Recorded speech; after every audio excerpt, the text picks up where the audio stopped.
waan inni irratti dubbadhus ilaalaa jechuudha. Yookiin immoo iskiriin of bukeettan isinii godhaa jechuudha.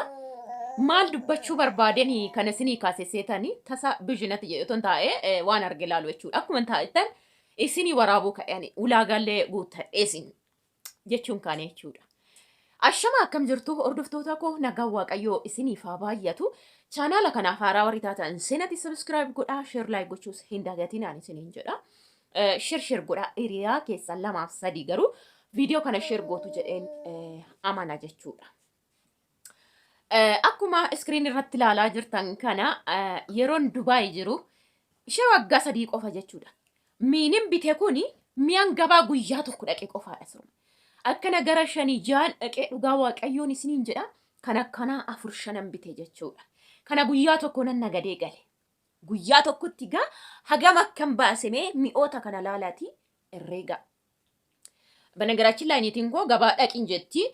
Amma saa 9 guyyaa keessa hojjadhee xumureeni shufeerii faana na ergiti jechuudha. Ishee faana sin dhaquu jarjartiidhaani dhaqi nagadadheetti gaaftiin halkan keessaa 5 fa'itti dhufee jira jechuudha. Amma kana nagadaa hoolee jechuudha.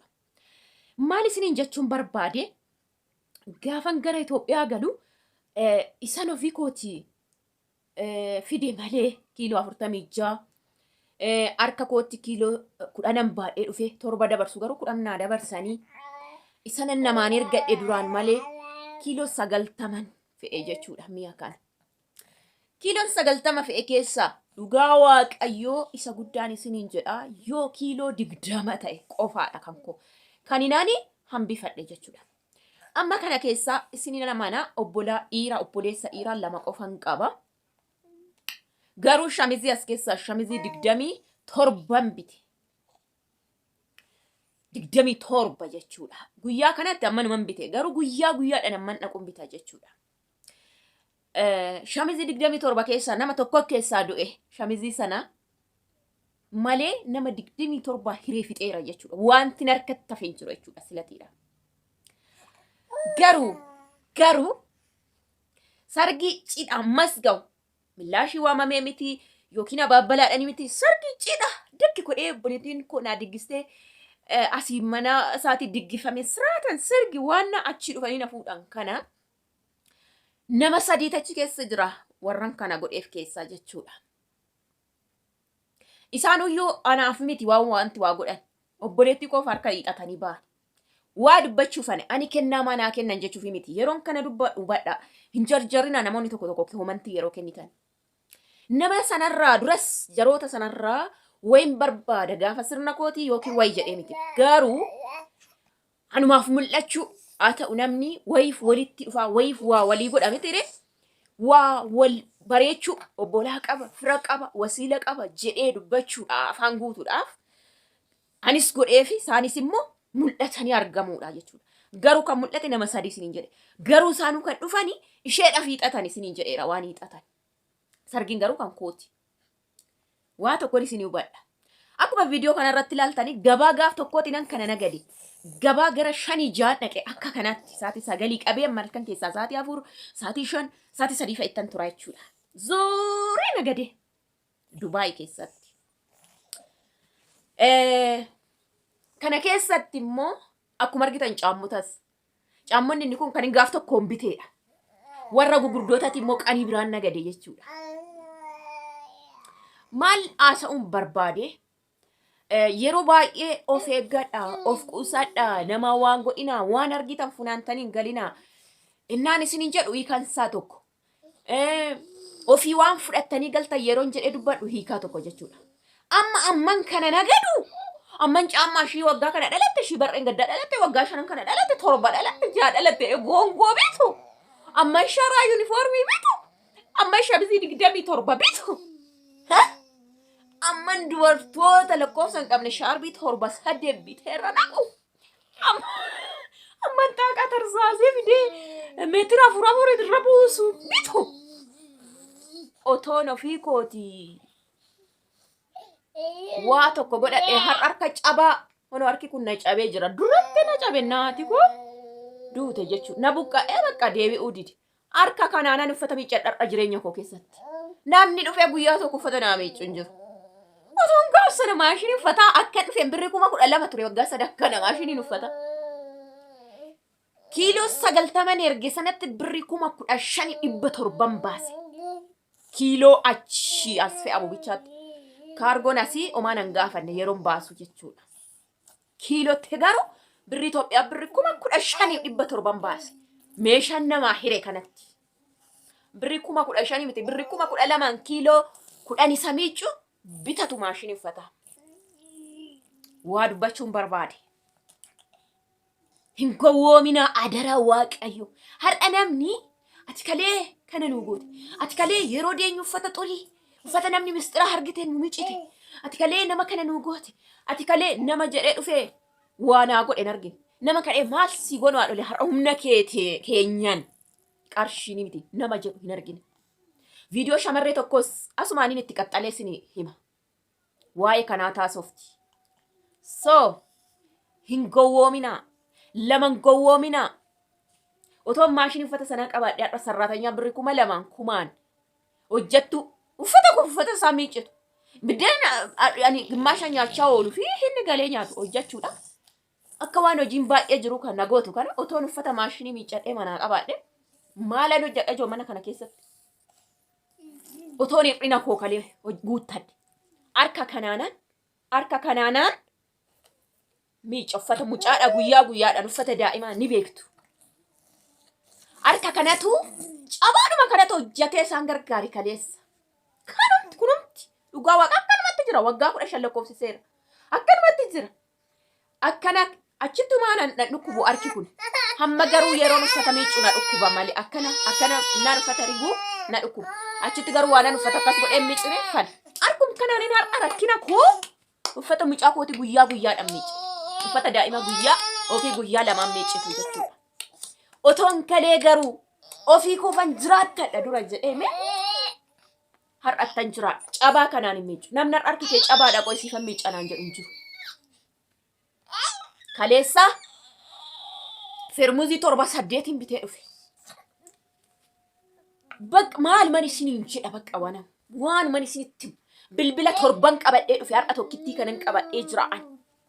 Bilbila 7 fide naamantan naaman hubattan dhimma keessan.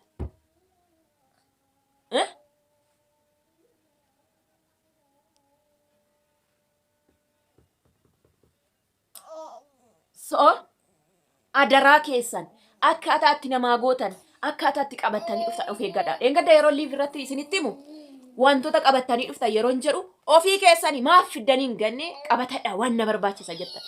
Garuu nama ebelitti ebelusha ebekasha shabakasha shabati 27 mee har'a herreegaame feermuzii 7 har'a herreegaame bilbila 7 herreegaame tokko kan kooti shaafu 6 herreegaame.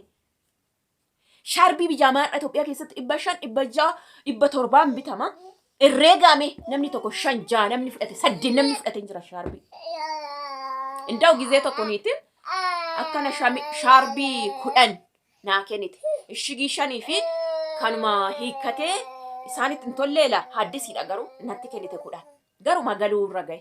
Sana malee waraqata keessa ila ijoollee durbii kootiifillee haadha manaa ijoollee durbii kootiifillee ishigii waraqata isaatiin hin kenne. Ijoollee isa nadheen irraa funaanani jedhan. Dhugaa waaqayyo sharbii.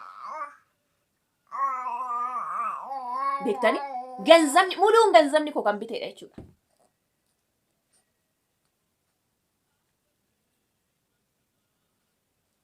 Sharbii 6 yeroon kennu sana namni naa kennee miti. Dhugaa waaqayyo biteeni achi. Maanutti fakkaatu. Birrii 10 yoo nuun jedhan fakkeenya sharbiin tokko 15 asitti amma ta'u salphaadha nutti achinnaa jiru.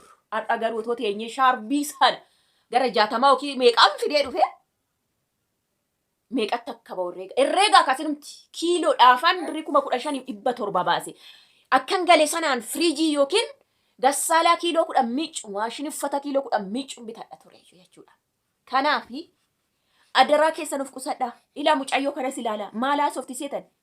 Eessa dhaqan ilmaan haadha kootii garaa tokko dhura tokkorraa cinne kalee isaanii jedhee waggaa meeqa jiraadhe isaan dhaabbatan jedhee kennaa fi tolaa fi jiraachaa fi hojjedhee isaan jiraatan godhatan jedhe suni har'a eessa jiru maana ganan maalan isaan godhe nan godheef malee kaleessaa Hormi horma jedheen abbaa manaa koo kanaa jette duraa wajjin jirti. Hormi horma jedheen isatti birrii herguu dhiise isaanumaa ta'aa dhufe. Isaanumaa gochaa dhufe. Isaanuma raawwachaa isaanuma bareechuudhaa deemaa dhufe. Har'a garuu isaan iddoo jiranuu hin beeku. Eessa dhaqan maalan isaan godhee? Haadhoon koo obboloonni koo. Garuu naman kalee orma jedhe sanattan irkadhee jira har'a. Abbaa manaa koo kalee horma jedhee sumuunii tokkotti ergine sanattan irkadhee jira. Isatu haariin isaanitti haaree silaa yoo na fajjeessu silaa du'uu ga'u.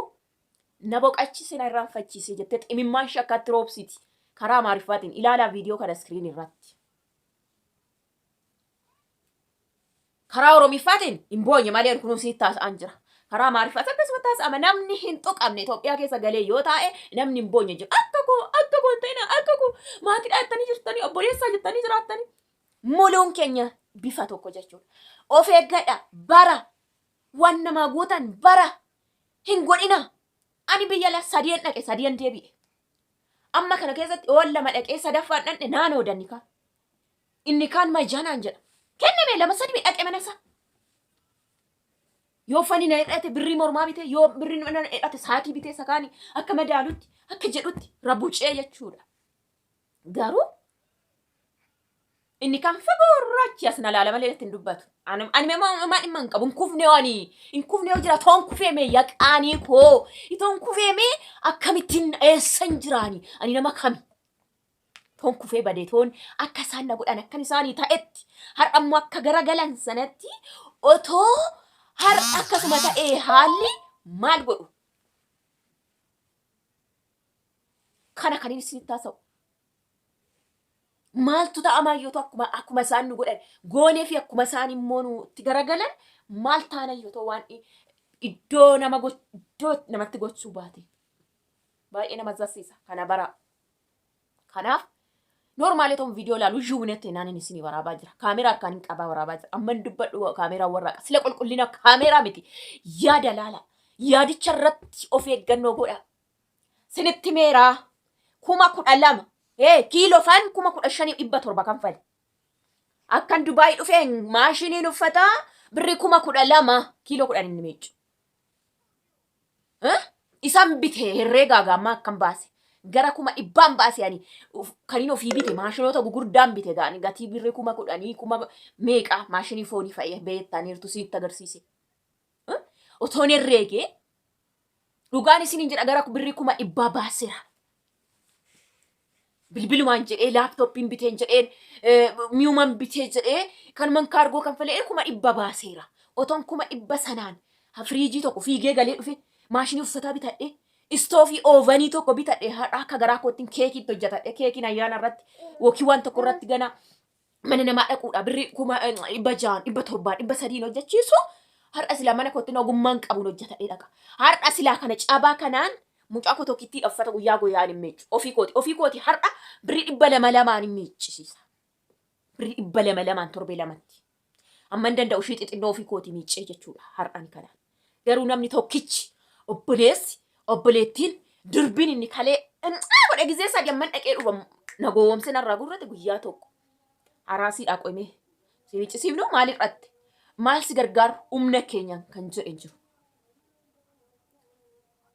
Waaqa gubbaa kana beekammoo yeroo xiqqoon namni hin gargaarre jiru.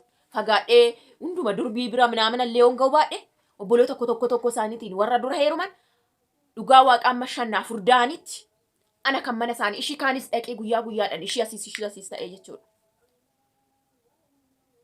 Yoo dhufan isinii 2, 3 mun hidhatanii feermuzii qabatanii mana eenyu wayii iddoo dhaqan beektu hundazaa akkasitti isinitti dhufu. Okay?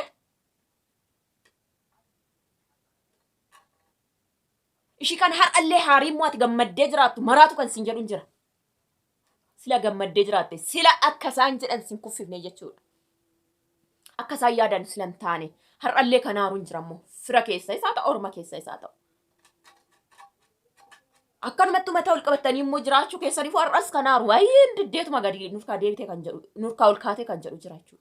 Kanaafi adaraa waaqayyoo joo miidhamaa ijoolleen shamarran kana duraa miidhamtee akkan baqa muluu isaa beekuttaa isin taasa'a of eeggadha.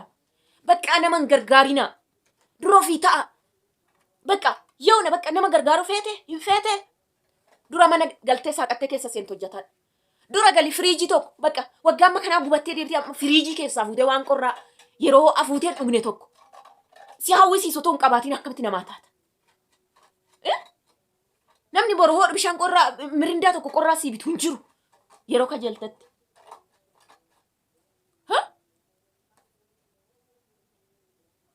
Gali dura guuttadhu waan ta'e bitadhu. Kan TV mana hin qabne jira alaa galee dhugaa waaqayyoon jira. Sobda jettanii sana argachuu hin danda'u waan. Hin jira annan beeku alaa galee waggaa 7-6 taa'e hin jira yoo sobeettan maal lagaate dhiisaasin. Kan kanaa firiijii dharra'u jira. Firiijii kaleessa waggaa kana waggaa lamaan kan birrii 15,000 20 har'a sagaa 30 waan ta'e nuti ta'e amma waggaatti malee. Argitanii dura ofii ta'a. Dura mana kee guuttaa kan baru gola nama meeqaa dharraatu baqa. Bagan gargaari si hamatan gargaartu sinuma si hamatu. Gargaaru baattu sinuma si hamatu. Baqa utoon gargaarin si hamatan ija babaas. Baqa. Haadha kee haati haadha lama jijjiiramtu. Kanatu gochuufi baatu. Birrii qunxurtee kennitee fi haadhummaa baateef hin jedhamu. Baqa haadha gargaarte harka deebifteef hin jedhamu. Ayyaana irratti yoo feete sarpiraaziidhaan yoo feete immoo xiqqeessiti sana guuti. Baqa waan haa guuttattu jette sana. Uffatallee haadharraa ta'e uffatan bitaaf hojjette. Uffata bifa 3-4 baqa hawwishii sana akka baatu. Haa uffattu haati koo uffattee yoo bareeddee namaan qixxaatti yoo hawwite uffachiisi. Baqa mi'a ishiin irra deddeebitee dubbattu haati kee. Guutiif ofii kee bichisiisi. Bichisiisi namallee geessisiif. Baqa yoo ayyaana irratti duratti waa bitatanii innaati jirtu guuttachuu dadhaban sammuun kee achitti hidhamee jira. Guyyaa ayyaanaa tokko zayitii qabi. Oddoo olatii qabi. Oddoo maalitii qabi. Guyyaa ayyaanaa sanaa gammadan iski bara koo keessatti yoo jette godhiif namaan sarpiraaz godhi. Baqa sim jette birrii 50 fudhuga 20 keessaa fudhuga. Hin beekan isaan tumsaa giddaa fi ishuma lammadan. So gid eenyu so iddiri ituma shika iddiri nu kanfalte ani maqaan hin ta'u iddiri duratti sin kanfalatu ati deemuufis baattu numa kanfalatu deemtu sin numa kanfalatu. Baqa haati koo uffattee bareeduu ishiin guyyaa tokko arga yoo jette uffata tokkoo miti 2-3 baqa hin gurgurattu bargixaati sun baaste 2-3 baqa gaafa ta'e uffattee wiggettee namaa qixxaatti adeemtu. No guyyaa ayyaanaa sammuu kee keessatti siidhame hin goonee fi duratti godhachuudhaaf hin geenyeef isaanii nama tokkoon sarpiraas naa godha gixxeen godhi guyyaa ayyaana akka gammadanii dabarsan. Ish abbaan kee rigii sangaasti gurgure sangaa sana deebisii gurguree bitiif. Na hir'ate siin jedhesitti boo'e sangaa tokko deebisii bitiif. Lamaa miti tokko. Tokkichumaan gaarii ta'uu baate duratti tokkoon qabu miti har'a tokko dabalteef isumaan namaa ta'u. Shambittee tirkifteedha abbaan kee har'a abbabbaa jettee dheerittee waamtu.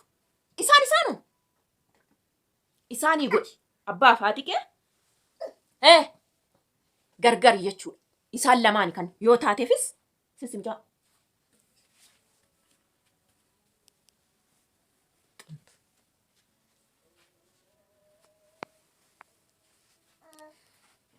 Yoo taateefis ta'eef jettee kan garaan si gammadu jechuudha. Kanaaf viidiyoo dheeresse adiraa keessan laman kufina kana baradha. Yobbuleessa kee yobbuleetti kee boru gana mala. Kaleessa annanii miti har'a cilee udduu eenyu sitti fakkaatu garagalanii. Haadiidha gurraacha sin jedhu. Haadii gurraacha. Obboleettiin kee ishiin kalee jaalattu. Obboleessi kee inni kalee ati jaalattu. Haadii gurraacha jechuun hammanallee si sodaatu. Ati sodaadhu ishiin biyya arabaa gaarummaadhaan amanamtee jiraachuu jette malee isaan guddaa ittiin qaban. Baqa haadii gurraacha sin jechuun mana biraa qabdaa hin qabdu na biraa sin jechuun mirga qaba. Minimmaa ifaru minnasu. Baqa indachi digimata alaayyuu. Dikama alaayyuu minnasu. Makaraa alaayyuu minnasu. Yoo fe'an shamizii tokko miiccatanii baan surree tokko guyyaa 5 taa'uun bakka dhimma hin qaban. Nuti garuu namni dhalli namaa har'a dubartii Itoophiyaa har'a dudina jitee jechaan oole sashiin jattu. Nuti sa'aatii tokko keessatti hojjan. Har'a ishiin mana keessaa wanta xaragattee lamana wayii wala walte biifeen tokkitti qabdii yookiin magaraja isaa gadi fuutee algaa akka namaatti yoo hafte yadaddaku jechaa oolti. Nuti garuu sa'aatii tokko keessatti hojjanna sana. Miidhamaa waan beenuuf. Kanaaf dhimma hin qaban. Gaafa dhukkubee mataan na dhukkubee harki harka kaanii achi ba'aa taa'u. Ishii dubartii yoo taatu ciisaa oolti. TV ishii saaqxee Manaan dhabamuun itti lakkaa'u maabiraatii waan ta'eef. Buna birrii 30 qeexoo osoo taate bitatanii ishee dhuganii hoolanii jechuudha. Ati garuu akka itti fidde beekta. Akka kanaaf dhugaadhaaf hin booti. Dhugaadhaaf irra irraata booda. Inaarta. Yeroo sana hin maraatte sin jedhu. Sumatti koodhu. Si kaaduun sodaatan. Minim. Umtuutti dhaga'ame. Miidhamni keessa hin jiru. Kanaa isaanii keessa. Quuqamni hin jiru. Seeliin hin jiru. Isaan nama biraatisitti. Jiraadhaa ofii keessanii dura. Jiraadhaa ofii keessanii dura. Viidiyoo kanaaf yaada qabdannaa barreessa. Wanta na afe yeroon isinii himuutu jira.